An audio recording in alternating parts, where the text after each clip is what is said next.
Hey Wranglers, how you doing? I wanted to tell you about a really pleasant experience, one of my best Christmases I ever had, and maybe y'all can chime in about your best Christmas there in the comments.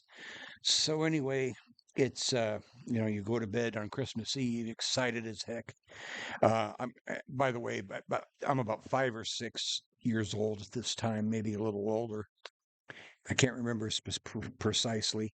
So anyway, we hit the sack waiting for old Santa Claus to show up. Well, I get out of bed early the next morning, like kids did back in the day, back in my day, and I run out to the tree to see what's out there, and there's just presents everywhere. A lot of them are mine, a lot of them are for my sister, a lot of them are for my parents. But I start finding excuse me, my presents and tearing them open, and they're cool. Like I got an Evil Knievel wind up cycle. If you ever see one of those, go check them out. They were the best toy I ever had. It was a motorcycle that sat on this pylon thing, and you had a rubber Evil Knievel that sat on top of it, and you'd crank this wheel like this, and then you'd hit a button, and that motorcycle would shoot off and could do jumps and flips and stuff. It was a great toy. I loved it. I actually got it 2 years in a row because I loved it so much. I wore one out and got another one. I got one of those. I opened up. I got some other things that were really cool. I got a bunch of candy in my stocking. I got some Star Trek communicators that were really cool at the time. They were walkie-talkies, but they were just they're communicators. Um, all kinds of other toys, you name it, what boys would like back then. I got some Hot Wheels. I got some trucks. I got some well, man, just a lot of things. I got an action. Oh, I got a Big Jim. I don't know if you ever remember a toy called a Big Jim. You don't remember it because you're too young. But Big Jim was not quite as big as a GI Joe. Now, back in my day, GI Joes were a foot tall. 1 foot tall, okay, and you could fully outfit them and all that kind of stuff. Big Jim was about 6 inches to 8 inches tall, but Big Jim had a special power. He had a button in his back that would make him karate chop or do his arm like this. And I think the one I got was called Big Josh, and he had a beard, look like me now, and put an axe in his hand and he'd split open, you know, wood and all that kind of thing. And I was just thrilled. And I was just, bouncing around looking at that. I went down the hall and I saw this old lantern we used to have, this old like floor lantern type thing, oil thing. And on top of that was another present for me. Had my name on it and everything, and it was a big present. So I opened that up, and it was a whole GI Joe scuba suit outfit thing, for the foot tall GI Joes. The air packs and all kinds of stuff that you get. And I thought it was just the coolest thing ever, And I kept looking around the house, and everywhere I'd look, there was toys. There was just the coolest toys or candy or whatever. And I was like, this is just like the most amazing Christmas ever. And I was just getting so excited. I mean, this is just going to be fantastic. And then I started to, I got so excited. It's like, sometimes when in a dream or whatever, you're doing, sometimes you can just get overwhelmed, verklempt. Well, I guess that happened to me.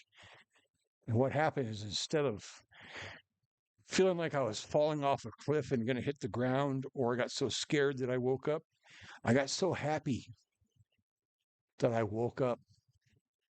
It wasn't Christmas morning at all. It was like now, July 27th or something, right in dead middle of summer. Right in the middle of summer. No toys, no nothing. I got up out of bed. The light from the pavement was burning my eyes because it was so bright. I went out into the hallway. I looked on that lantern. There was no toy there. There was no GI Joe set. Not outside. Went out to the living room. There was no Christmas tree. There was no nothing. I looked. By this time I knew what had happened. It wasn't really Christmas, but it was heartbreaking. This was traumatic to me. I traumatized myself. I did this to myself. And I'm looking around. There's no Christmas here. It's the middle of July. It's the middle of summer. And I just looked outside, and I guess, well, it's another day of going out and playing with my friends, which I'm grateful for. We always had a great time digging holes, blowing stuff up, whatever. By blowing stuff up, we had firecrackers, and we would put them under some kind of, like model airplane or something and set off the tiny little black cat firecracker, and it go, pow, and blow the little airplane to bits. And so it's going to be another day of that. Maybe I get to go swimming today. I don't know. It was just kind of a one of those days that, the air slowly let out of my sails, and it hadn't been Christmas at all. Hadn't been Christmas at all, and I was sad. I was sad the whole day because I had gotten some of the coolest toys I'd ever wanted in my dream. But, wake up and nothing's there. So I had to deal with it. I had to, you know, was, you know, had to accept the trauma. Okay. Now I know many of you have had dreams like that. Now sometimes as kids might have a dream. It's Christmas. Let me turn off my heater real quick.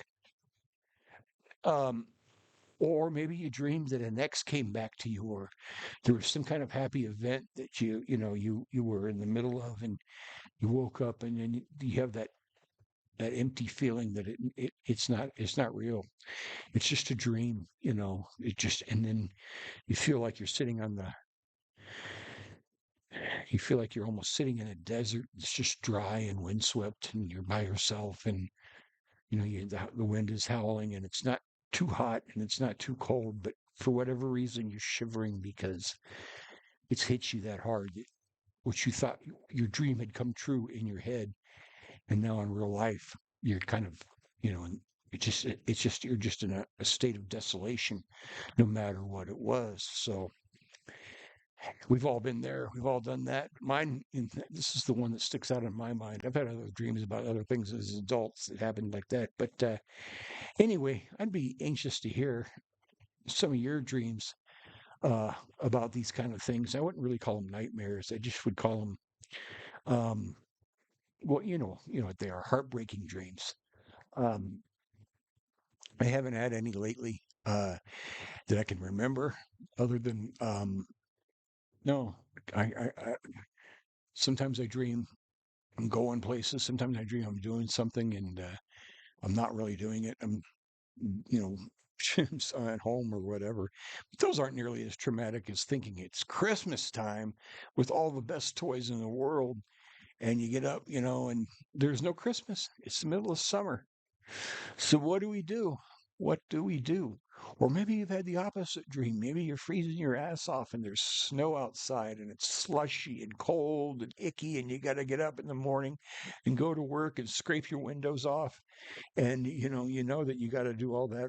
And during the night before, you dreamed you were out in Cozumel, Mexico or something, and you're sitting there in the sun drinking boat drinks or margaritas, and just enjoying yourself, soaking it up. And then you wake up and you get the cold, bitter, wet, nasty nonsense you got to deal with and haul yourself to the job that you're unfulfilled by, and doing that kind of thing.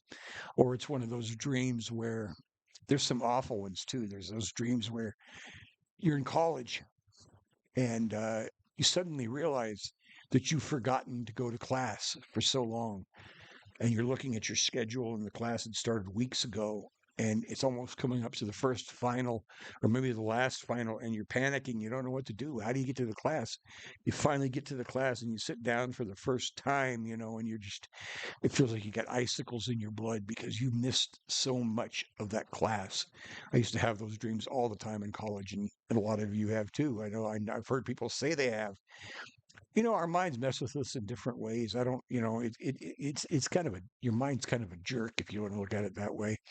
It likes to mess with you. It likes to upset you. It likes to stick the knife in, and it's kind of spit on you or whatever sometimes.